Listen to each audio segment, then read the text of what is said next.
Mountain news this morning. Social media posts have been circulating about recipients of SNAP benefits taking food and other items without paying.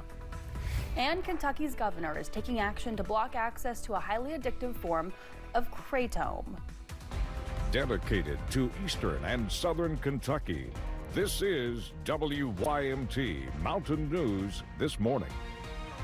Good morning. I'm Amelia Lee here with you on this Thursday, November 6th. It's 5:32 this morning, and we're ready for a check of our weather with meteorologist Megan Dusmal, especially on this chilly day.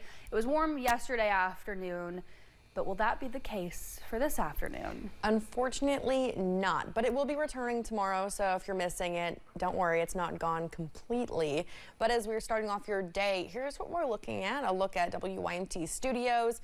Overall, very calm, not seeing too much fog out and about across the region. But in terms of those temperatures, it's in the mid-50s for most of the WYMT viewing area. Some folks are a little bit warmer than that, and some upper 40s, other folks the low 40s. But what you need to keep in mind is this afternoon, right? We're not going to see those upper 60s and low 70s like we did yesterday. Instead, we'll see some upper 50s, low 60s. We had that mini cold front come through last night, but don't worry, it's going to warm up again, as I mentioned, seeing some upper 60s and low 70s tomorrow. Here's a look at that satellite and radar, though, this morning, nice and clear. We will stay sunny all day long.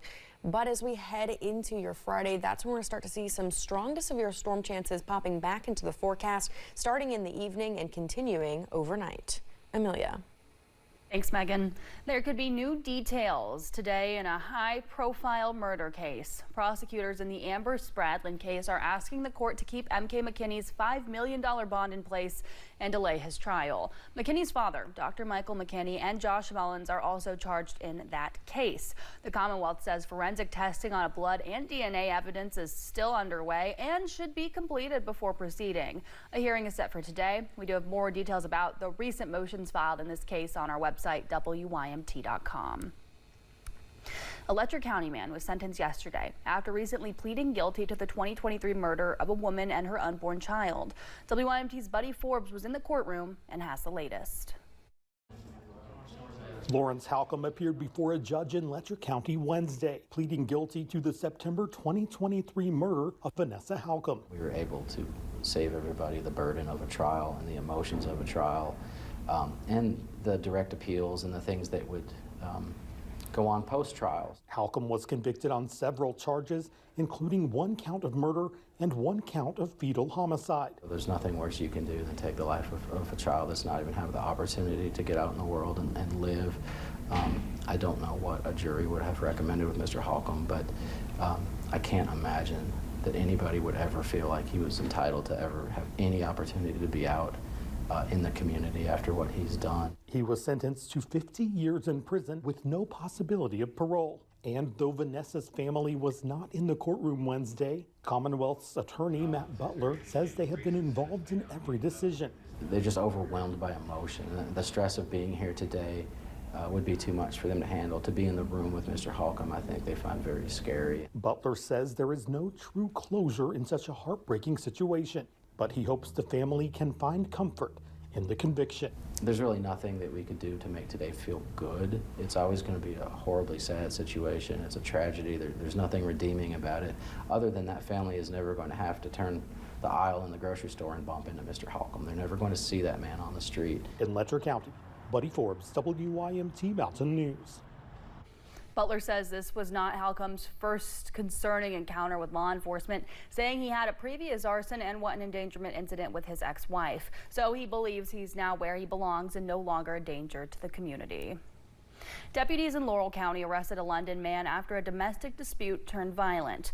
The sheriff's office says 54-year-old Bart A. Rudd struck a woman in the back of the head twice during an argument off West Laurel Road. Investigators say Rudd resisted arrest and damaged a patrol car while on the way to jail. He's charged with assault, resisting arrest, and criminal mischief, and is being held in the Laurel County Correctional Center.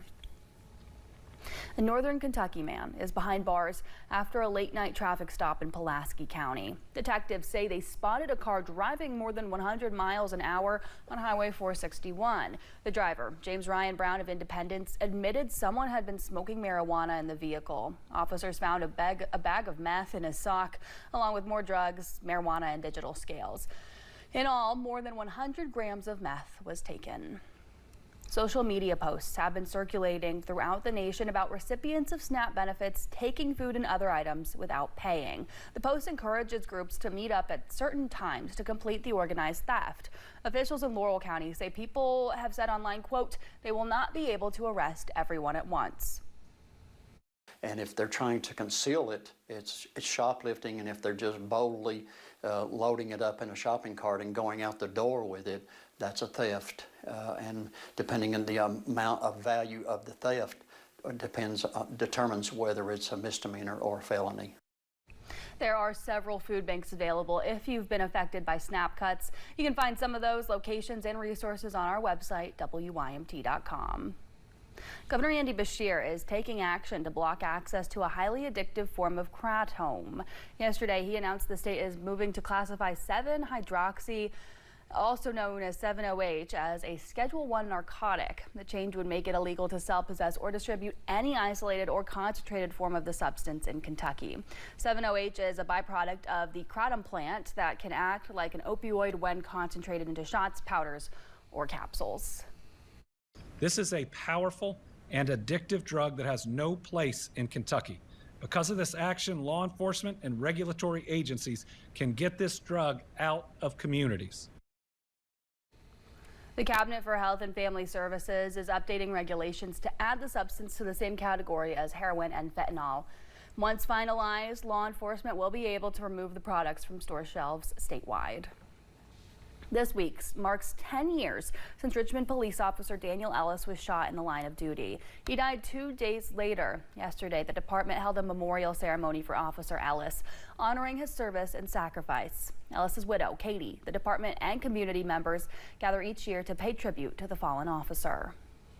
You know, it goes to show you that what his life, the sacrifice that he made for the city of Richmond and the people who live here, it's not been forgotten, and our officers know it, they remember it. It guides us every day. Police Chief Rodney Richardson says Officer Ellis's legacy will be felt through the department for many years to come.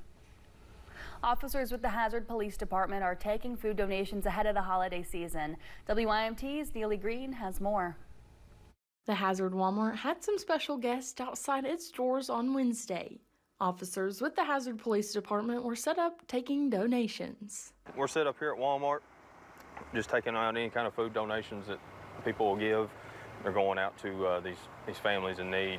They're calling it Cram the Cruiser. The donations will go to families and children within the community. Officer Tyler Day says there are certain items they are looking to collect. Any kind of canned food, boxes, anything that's not going to sit out here and ruin, you know, from not being in the cold, and no cash or nothing like that. The goal is to help those families in need and strengthen the bond between the community and law enforcement.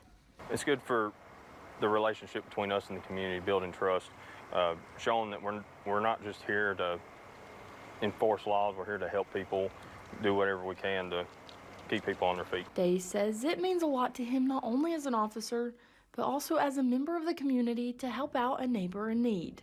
I enjoy giving back to the community.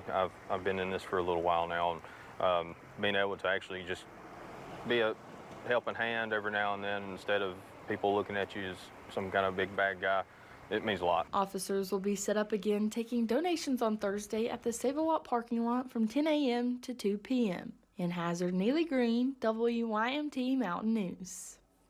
For more information, you can find this story on our website, WYMT.com. The Kaywood-Ledford Boys and Girls Club of Harlan County has had a tough year funding-wise. In July, they faced a federal funding freeze, but were able to once again secure the money. Last month, the CEO of the Boys and Girls Club of Appalachia, Katina Haynes, says she was told their food program would only have funding through October 31st, but have since been told they'll be funded through November. from our nationals at Boys and Girls Clubs of America, oh, reach out to your donors and they will help support you. And so we don't have that same donor base that a lot of Boys and Girls Clubs in urban areas have, but we still have a community that knows what we do and knows how important it is. Haynes says a donor stepped up with a $50,000 matching gift as the club continues to fundraise during this time of federal uncertainty. The Roscoe's Daughter Disaster Relief Team has launched an emergency weekend backpack meal drive. The goal is to serve hundreds of children in 10 schools across Knott and Perry County. Organizers say without SNAP benefits, kids will go hungry on the weekend. They want to raise $10,000 and assemble 400 meal kits before Friday afternoon. And we have more information about how to help on our website.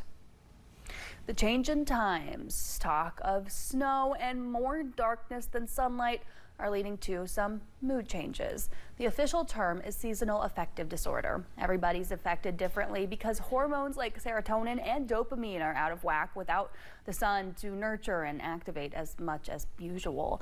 Nurse practitioner Chantel Marson says plenty of rest, exercise, and a healthy diet is a good start, but the most recommended treatment is light therapy.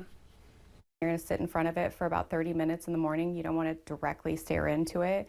But what this does is it helps mimic those first morning light hours of sun, helps boost those serotonin levels, helps get you going for the day, turns down those sleepy chemicals. That nurse says you should reach out for professional help if things that normally bring you joy no longer have a chance at making the mood better. It's 5:43 coming up. Excitement is building ahead of the Wicked for Good release. That and more in today's ION Entertainment Report. And we're seeing storm chances tomorrow and snow chances Sunday night. I'll have more coming up.